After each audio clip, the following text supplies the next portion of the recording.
समस्त मिथिलावासी के हमर प्रणाम। अहाँ सब गोटे के हमर बउआ अंश के उपनयन सीरीज के वीडियो में स्वागत है। अहाँ सब कुमरम के दूटा पार्ट वीडियो देख चुकल छे, ई तेसर पार्ट वीडियो छे कुमरम दिन का, जय में एहिठमन हमर सबके कुमरम भेला के बाद धर्मराज घर में पूजा के तैयारी हुआ लागल छलैया। और ई पूजा के घड़ी पूजा कहै छै, जे कि साल में एक बेर होइ छै और जतेक भी धर्मराज जिनकर सबके छथिन सब एहिठमन जुटै छथिन। खास कऽ कऽ बरुआ और बरुआ के माय बाप दाई बाबा सब रह बेटा करै छथिन, जिनका सबके घर में उपनयन होइ छै। एहिठमन पूजा के तैयारी सब हुआ लागल छलैया और सब बरुआ सब पहुँच गेल छलखिन हेँ संग अपन माँ पप्पा सब, और सब कॉल जोड़ कऽ बैसल छलखिन हेँ, भगवान के कहै छलखिन हेँ जे सबक काज खूब नीक से सम्पन्न होइ से। धर्मराज घर में बहुत गर्मी रहै छै, कियाक तऽ पंखा नहीं लागल छै।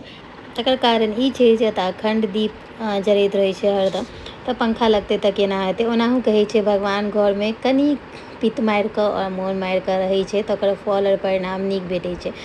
तऽ कनी देर बाद तऽ बरुआ सब आ गेल छलखिन हेँ, और हुनकर माय बाप के ड्यूटी बहुत बढ़ल छलनि हेँ, कियाक तऽ घड़ी पूजा में एहिठमन कएटा बरुआ रहै छथिन तऽ पूजा पाठ में समय लगै छै। सब बरुआ सब उंघा गेल छलैया और दोसर तरफ भोज सेहो चलै छलैया। कुमरम के भोज आइ हमर सबके जे छै से हमरा सब ओतऽ के छलैया, तऽ ओहिठमन भोज के व्यवस्था छलैया। और इम्हर पूजा जहन शुरू भऽ जाइ छै तऽ भोज उम्हर चालू भऽ जाइ छै।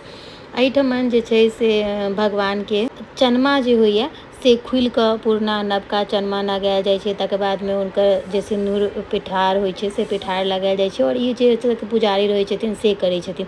तकर बाद में फेर हुनका अचरी पहिरायल जाइ छनि, धर्मराज के और कारिक के अलग अलग। तकर बाद में जहन ई सब पहिरा देल जाइ छै तकर बाद में ओहिठमन चनमा चढ़ायल जाइ छै। और कियाक तऽ बरुआ के पप्पा सेहो सहर रहै छथिन और पुजारी, और जे छै से बरुआ के बाबा दाई, तऽ वएह सब मुख्यतः एतऽ के विध व्यवहार जे होइ छै से करै छथिन।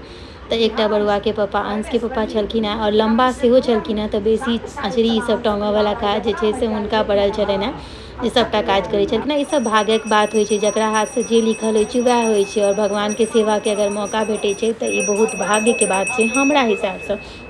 तकर बाद में एहिठमन आरती भऽ कऽ और पूजा आब समापने भऽ गेल छलै। तऽ अहूँ सब एक बेर प्रेम से जरूर कहियो धर्मराज बाबा की जय। बाबा सबके मनोरथ पूरा करै। और एहिठमन आब सब प्रसाद के लेल प्रतीक्षा में लागि गेल छलहुँ हेँ, बाबा के भोग लागै छलनि हेँ।